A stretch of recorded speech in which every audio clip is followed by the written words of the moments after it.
Sunrise, my fellow Chimera. It's been a while since I made a video, so I figured I'd make a video. So that's what I'm doing. I'm making a video. A friend of mine recently just made a post on Facebook, and it was the topic I was going to cover. And I kind of took it as a sign from the universe to go ahead and do that right now. So today we're going to talk about duality. She was posting that her favorite kind of characters are contradictory characters. And I totally agree with that. I do love characters who seem to work against their own best interests. But as I understand it from a psychological point of view, it is quite simply the duality of man. The duality of man. So,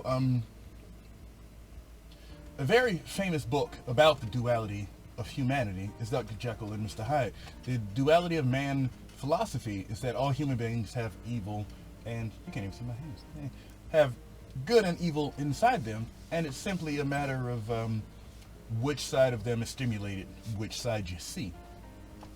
And I totally agree with that, but I tend to go even deeper than that.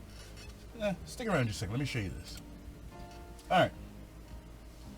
So, Stevenson writes about the duality of human nature, the idea that every single human being has good and evil within them. That is the entire premise of Dr. Jekyll and Mr. Hyde. But I don't think it's that black and white. I think it goes a lot deeper than that.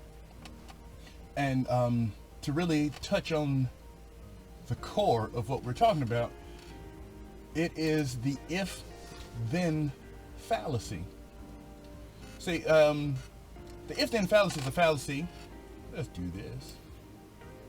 Boop. In formal logic, where in a standard if-then premise, if the if is made not true, then the then is not made true. For example, if you love me, you wouldn't hurt me. That's not how human beings work at all. If you were a decent person, then you wouldn't kill people. It's not exactly how that works either, you know, depending on your profession as opposed to just your midnight proclivities. I think the duality of humanity, the duality of man, is the single element that makes humans human. If you're writing a character and people are complaining about the contradictions within that character, it's like, well, if he's such a noble knight, well, then why would he be having an affair? Because he's a person, and that's what persons do.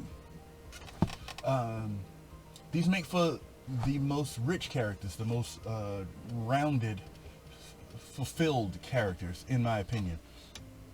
If you have a character who is quite simply just, if he's just a good guy or just a bad guy, there's nothing to discover. There's no mystery. There's no journey. It's just like, here's Steve, and he's Steve.